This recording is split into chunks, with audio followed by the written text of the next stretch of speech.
গণতন্ত্র। যিনি স্বাধীনতা যুদ্ধের নেতৃত্ব করলেন তিনি গণতন্ত্র হত্যা করলেন স্বাধীনতার পরে, এটা আসলে চিন্তা করা যায় না। তো আমাদেরকে বলতে হবে যে স্বাধীনতা যুদ্ধ 1000 বছরের গ্লোরিয়াস পাস্ট। আমাদের 1000 বছরের বড় একটি ঘটনা হলো স্বাধীনতা। এর মধ্যে আমি বলেছি আমাদেরকে একত্র রেখেই আমাদেরকে এগিয়ে যেতে হবে। একত্র আমাদের ভিত্তি। 1000 বছরের শ্রেষ্ঠ ঘটনা। অনেকেই বলেন যে প্রধানমন্ত্রী হবেন, প্রেসিডেন্ট হবেন, মুক্তিযুদ্ধ তো হইতে পারবেন না। মুক্তিযুদ্ধ 1971 সালে হয়েছে এবং সেটার ভিত্তি করে আমাদেরকে আগাইতে হবে। এখন শোনা যায় যে অনেক সময় অমুকের বাংলা, অমুকের স্বাধীনতা বিভিন্ন বলা যায়, আমরা কিন্তু এসবের মধ্যে নাই। এবং ইরান ভাইকে বলবো, উনি আমাদের জোটের মধ্যে আছে। আজকে কথাবার্তা যেরকম হচ্ছে তাতে মনে হয় যে আসলে বিপ্লব কতটা ভালো হবে। বিপ্লব হয়েছে ভোটের জন্য।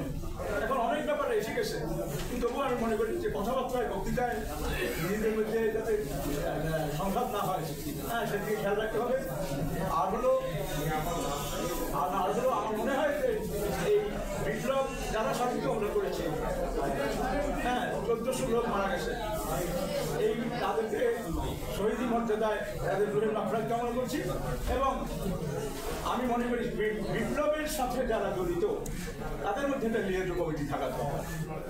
আজকে সংস্কার এবং নির্বাচনকে মুখোমুখি করা হচ্ছে, এটা আমি ঠিক মনে করি না। আমাদের দেশে গণতান্ত্রিক দেশ করতে গেলে আমাদের ভোটটাকে ঠিক করতে হবে। 3 মাসের মধ্যে যদি তত্ত্বাবধায়ক সরকার করা যায়, কয় মানুষ লাগবে দেশের আমাদের সমস্যার সমাধান করতে?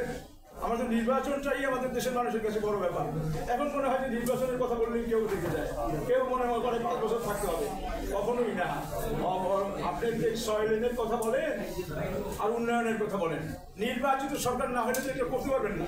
উপদেষ্টা যখন যায় বিভিন্ন জায়গায় বলে যে আমি এটা করে দেবো, এটা করে দেবো, তখন মানুষ মনে করে ওরা কদিনের জন্য আসছেন। এটা তো আমাদেরকে করতে হবে, আমাদের নির্বাচিত সরকারকে করতে হবে। বরং আলাপ আলোচনার মাধ্যমে যদি একটা কথা হয় তাহলে ভালো কথা। এর মধ্যে আমাদের আমরা অত্যন্ত শ্রদ্ধা করি আমাদের নোবেল বিজয়ী